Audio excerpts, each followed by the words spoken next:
But that was the second down segment. And let's go to the third down segment because I know you want to know my mock draft, the top 10.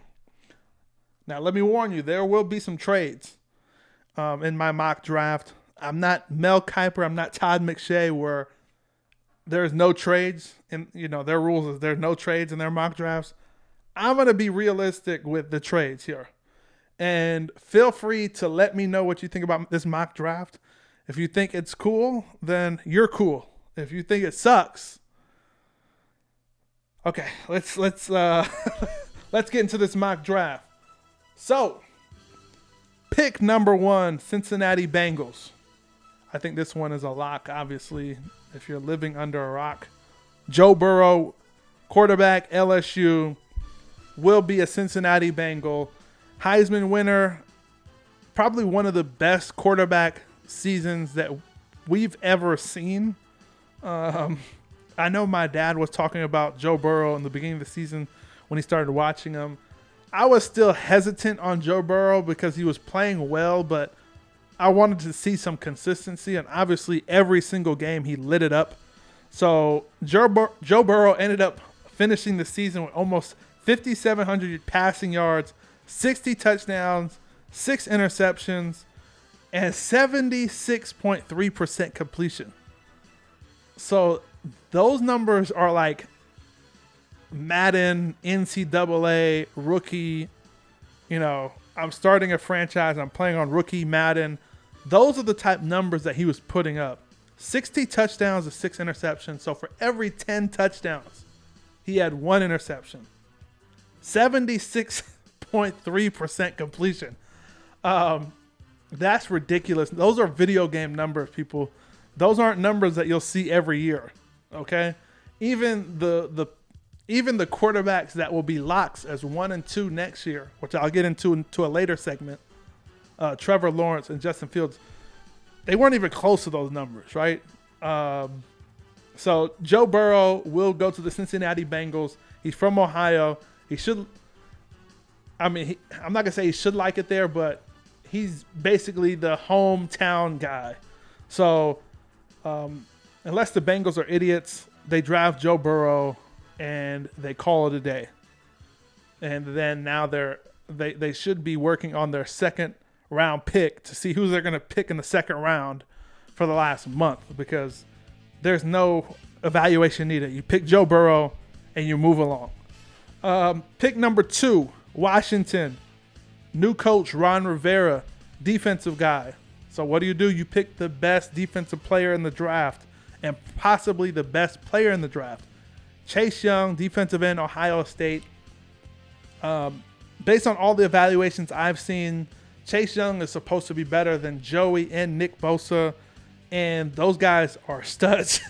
Nick Bosa, defensive rookie of the year last year for the San Francisco 49ers when they went to the Super Bowl. If Chase Young is better as a prospect than him, you don't pass on a guy like that. I know Washington, earlier this week, there was a report that Washington is open to trading down. That is a smokescreen. That is a flat-out smokescreen. The top 2 picks have already been made. Joe Burrow, Chase Young, book it. If there is a bet in Vegas where you could bet on the first 2 picks in a specific order, you take it. I don't care if it's a minus 10,000. You put up $10 million because that is easy money. Joe Burrow, Chase Young, easy as that. I know Washington is stacked on the defensive line, but Chase Young, 6'5", 264 at the combine where he weighed in. 16 and a half sacks this year with 6 forced fumbles. The only red flag, to me, it's not really a red flag because, well, I'll get into it. So Chase Young, I went to the Ohio State Clemson game. Chase Young was basically, I don't want to say a no-show, but he didn't make the impact that I was expecting. And that was because Clemson game planned him, or game planned around him, which what good teams do when you're playing against a player of that type of caliber. You game plan around them. You don't want them to take over the game. So that is a red flag, but it's not really because he was the guy on the defensive line. So you could easily, scheme around a defensive player. Well, at least a defensive end. You go to the other side, you put an extra person out there, have the running back chip them on the way out. But to me, that's not really a negative. But it was, alarming because I was expecting to see Chase Young take over the game. Okay, first trade. Number 3, the Dolphins trade with the Lions. The Dolphins trade number 5, the 5th overall pick in the draft, and number 39, the 39th pick in the draft. So the Dolphins' second round pick, they move up from 5 to 3 with the Lions to draft Tua Tagovailoa, quarterback from Alabama. I know there was a lot of rumors going on that the Dolphins, like Justin Herbert, that the Dolphins are going to stay where they're at to wait for Tua to fall to them or a quarterback to fall to them. All of that's BS. The Dolphins like Tua.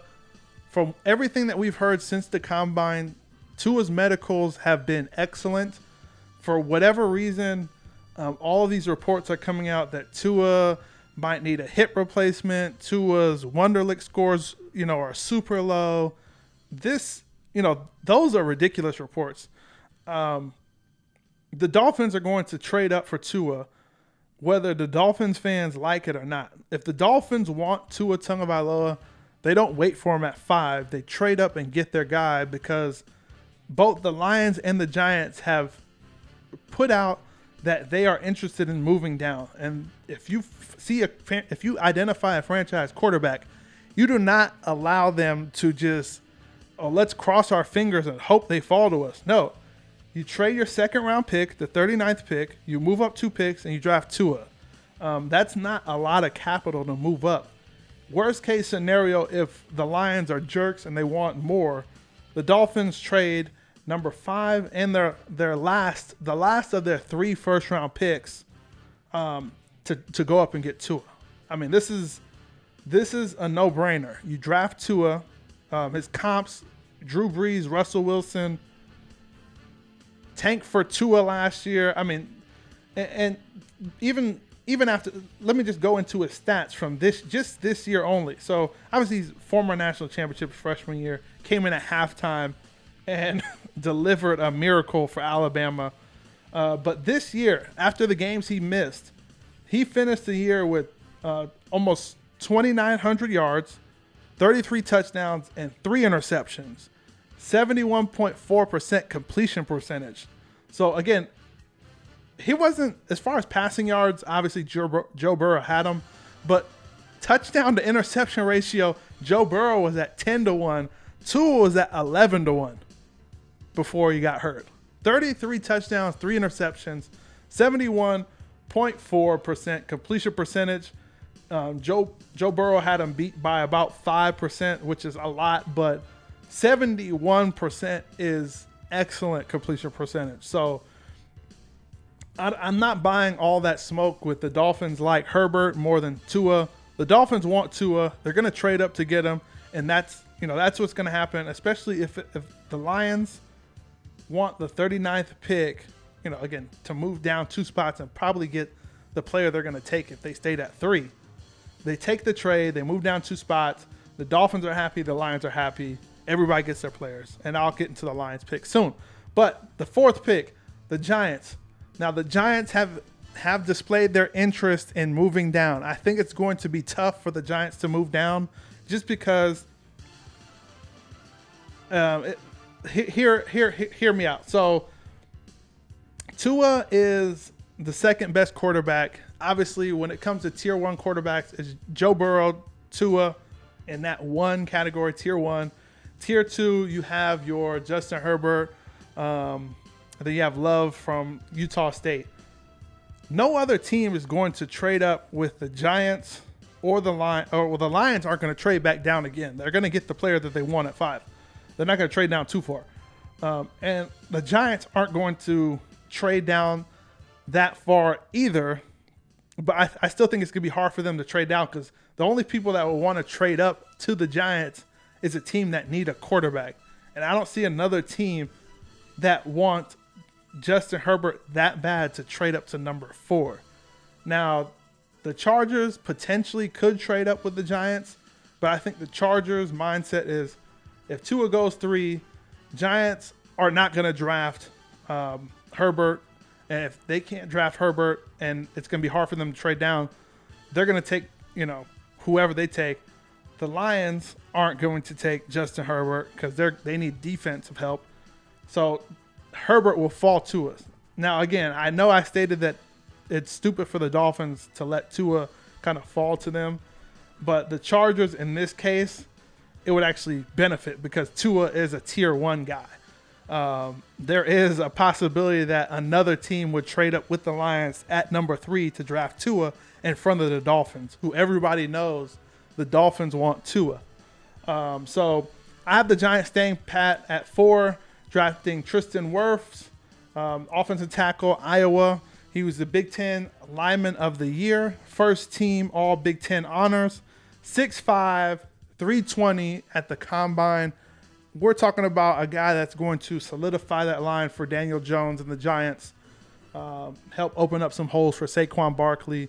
I think it's a good pick for the Giants, who need to fortify the offensive line for their young quarterback and running back. Now, getting to the Lions at pick number 5, Jeffrey Okudah, cornerback, Ohio State. Now, Jeffrey Okudah is probably the player the Lions would pick if they stayed at 3. They could move back 2 places and still get Jeffrey Okudah. I don't see the Giants drafting Okudah. I think they need offensive tackle help. Obviously, they drafted Daniel Jones last year, so the common sense tells you protect the asset. So protect Daniel Jones. The offensive line for the Giants was terrible, so you get a tackle to help Daniel Jones in his progress. So the Lions, they trade down, they get an extra second-round pick, they draft the player that they wanted all along, Jeffrey Okudah, because they got rid of Darius Slay to the Eagles. Jeffrey Okudah, unanimous All-American, first team, All Big Ten, 6'1", 205. We're talking about a lanky corner. He's not Jalen Rams, lanky, but he's a solid sized corner, 6'1", 205. So he's the best defensive back in the draft. The best 2 defensive players in the draft happen to just come from Ohio State. So the Lions are happy there at 5, get their cornerback to take over Slay, and they move on with an extra second-round pick. Number 6, the Chargers. Stay at number 6. They draft Justin Herbert, quarterback from Oregon. Justin Herbert, I actually like Justin Herbert. I'm very critical on Pac-12 players because I watch them a lot. I'm out here in Arizona. Justin Herbert, when he's on fire, he's good, and when he's having a bad night, he can't break himself out of the bad night. The game against Arizona State, he got outplayed by a true freshman in Jaden Daniels. Now, Jaden Daniels is going to be a good quarterback, but Justin Herbert was someone that was supposed to come out last year and be a first-round pick. He was a Heisman, watch list at the beginning of the season. He's too hot and cold for me, but I think his performance at the Senior Bowl as well as the performance at the Combine, give it what it's worth as far as the Combine is concerned. But Justin Herbert did what he needed to do to solidify himself as a number 3 quarterback in this draft, and a quarterback that should get a chance to be a franchise quarterback for the lucky team that drafts him. I don't think Justin Herbert is, garbage or bad at all. He's just a tier 2 quarterback that could potentially turn into a pretty good franchise quarterback, but I don't see him on the same level as Joe Burrow and Tua Tagovailoa. Justin Herbert, I think, will be a solid pick for the Chargers, who obviously just got rid of Phillip Rivers or let him walk. Justin Herbert in college got the academic Heisman, so that's the Campbell Award. And he's a big-body quarterback, 6'6", 236. Justin Herbert, he will need to adjust to taking snaps from under center. Obviously, as you guys know, Oregon runs spread, so everything from shotgun. So Justin Herbert, again, I think Justin Herbert would be a solid quarterback. Again, I just don't think he's Tua or Burrow, but I think he'll be solid for the Chargers. Big trade here. So number 7. So before you guys destroy me, because you see my helmet here, my Eagles helmet, hear me out. This is not just something I wish happens, because I do wish it happens. But there are reports out there from Sal Palantonio and other credible journalists from 975 The Fanatic in Philadelphia that are saying that the Eagles and Howie Roseman love Ceedee Lamb. And it is known that the Carolina Panthers want to trade down to accumulate more picks to help build that team and get younger. So I think I see the Eagles moving up in a blockbuster trade to number 7 to nab their number 1 receiver in the draft, Ceedee Lamb, wide receiver from Oklahoma. Now, some of you are going to say, hey, Jerry Jeudy is better. Now, it depends on what exact offense you're running, right? So some receivers will fit better in specific offenses. Ceedee Lamb is a perfect fit for the Eagles offense and Carson Wentz. They need a big body receiver. Now, Jerry Jeudy and Ceedee Lamb are the same when it comes to measurables. It's height, weight. They're around the same, 6'1", 6'2", 290. But Ceedee Lamb plays a lot bigger than Jerry Jeudy, if you guys watch the tape. And Carson Wentz actually needs a number 1 receiver. Alshon Jeffrey is out. He has surgery at the end of the season. That's going to linger into this season. So we expect him to miss at least the first month or 2 of the season. So that leaves us with Deshaun Jackson as the number 1 receiver. I love Deshaun Jackson, but at this point in his career, I think he's been in the league for about 12 years. He should not be the number 1 receiver for the Philadelphia Eagles. He's a great number 2, and I think if the Eagles could draft Ceedee Lamb here at number 7, that gives Carson Wentz a receiver to grow with. Again, the Eagles like to throw a lot that's at or behind the line of scrimmage. Ceedee Lamb is the best when it comes to yard after catch.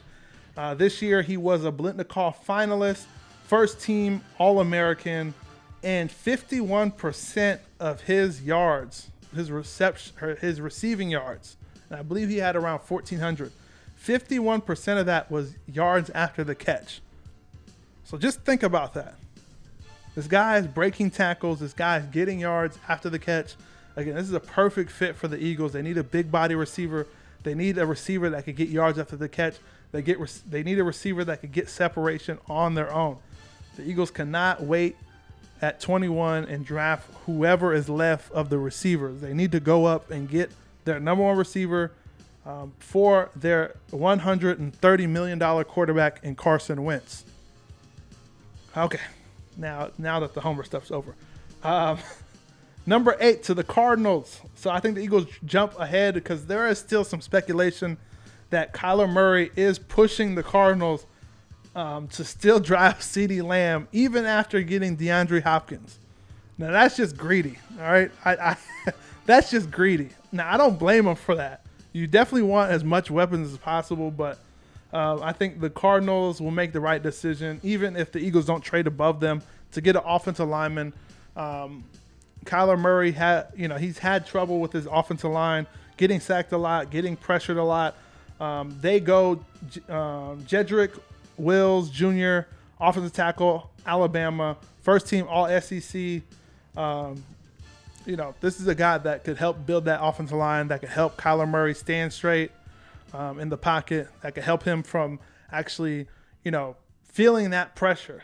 Kyler Murray needs time to throw it to all these receivers, especially now that you have DeAndre Hopkins, Larry Fitzgerald, Christian Kirk, Andy Isabella. I mean, the Cardinals put a lot of money into the skill position. You got Kenyon Drake coming in the backfield.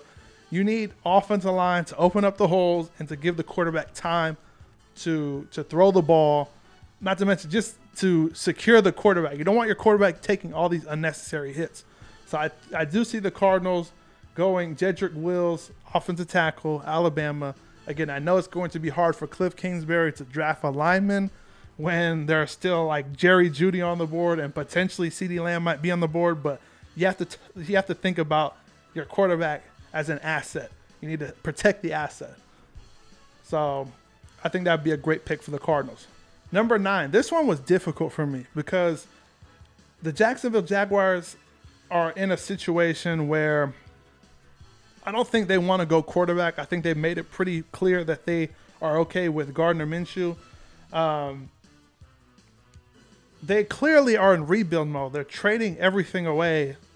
Now they're getting, what they can. Jalen Ramsey, 2 first-round picks. It seems like they're about to trade Fournette out of there. I forgot the other corner that just got there, or that got there a couple years ago from Houston, but they traded him away for a 4th-round pick. It just looks like the Jacksonville Jaguars are just trying to get rid of everyone. They got rid of Nick Foles. I think they're getting ready for a season where they're going to tank for Trevor Lawrence or Justin Fields. It just seems that way. I don't think they go quarterback at number 9. I don't think they trade up for a quarterback. I don't think they draft a quarterback in the first 2 days. I think they're pretty sold with Gardner Minshew. For good or for bad, maybe they're sold on him because they know that he will do bad enough to where they will be in the top 2 next year, maybe. But anyways, I think Jacksonville here, again, this is a hard pick for me. It is between Jerry Jeudy and Isaiah Simmons. I went Jerry Jeudy. So Jacksonville goes Jerry Jeudy, wide receiver, Alabama. He was the Blitnikoff Award winner in 2018. First team All-SEC this year, and one of the best route runners that I've ever seen coming out of college. And I've seen, Amari Cooper was a really good route runner coming out of college, and Jerry Jeudy kind of like blows him out the water. Jerry Jeudy, I think the Jacksonville Jaguars, again, they're getting ready to tank for a quarterback next year, whether it be Trevor Lawrence or Justin Fields. You get Jerry Jeudy, a number 1 receiver at number 9, and next year when you draft your quarterback, they already have a number 1 receiver there waiting for him. So I think Jacksonville goes Jerry Jeudy, wide receiver, Alabama. Unfortunately, I think both top receivers go in the top 10. This is my mock draft, so if you don't like it, then you can suck it. Number 10, Cleveland Browns, the Brownies. I initially thought they would trade down, but there's too much offensive tackle help. There's too much offensive tackle talent in the top 10 for the Cleveland Browns to just trade out of number 10 when they could get one of the 3 top offensive tackles in the draft. So I have Cleveland taking Andrew Thomas, tackle from Georgia, unanimous All-American, first team All-SEC, big tackle, 6'5", 315. You need Baker Mayfield. You need to give him some time. You need him to. He needs time to help find his progression, find his receivers, go through his progressions. Again, protect the asset, similar to what the Cardinals. Cleveland Browns have all the tools. They have all the talent around Baker Mayfield when it comes to skill positions. Odell, Landry, Chubb, Kareem Hunt, David Njoku. I mean, these guys have players. The Browns have guys that Baker Mayfield could use. I mean, he has one of the best young, receiving and running back combos in the league. And the offensive line is just not working out for him. So I think they fortify the offensive line. Andrew Thomas, offensive tackle, Georgia. That closes out my top 10 for the mock draft. I'm not going to go into the 32 because that's just way too much. And this draft is probably going to be wrong after number 3. So the top 3 I'm pretty sure of. After that, I have no clue what's going to go on. The Giants could draft Isaiah Simmons. I have Isaiah Simmons falling out of the top 10. That would be good for some lucky team within that 11 to 15 range to get Isaiah Simmons, potentially the Raiders. But I have him falling out. And again, this is my mock draft. You guys can make your own. So be it. Whew, that was intense. That was an intense mock draft. Thanks for stopping by. Make sure you guys hit that subscribe button for more fire sports takes. And for those of you who are on the go, make sure you subscribe to our full show, which airs every Thursday on Apple Podcasts, Google Podcasts, Spotify, and a bunch more. Until then, I'm chucking it up, and I'll see you guys next time.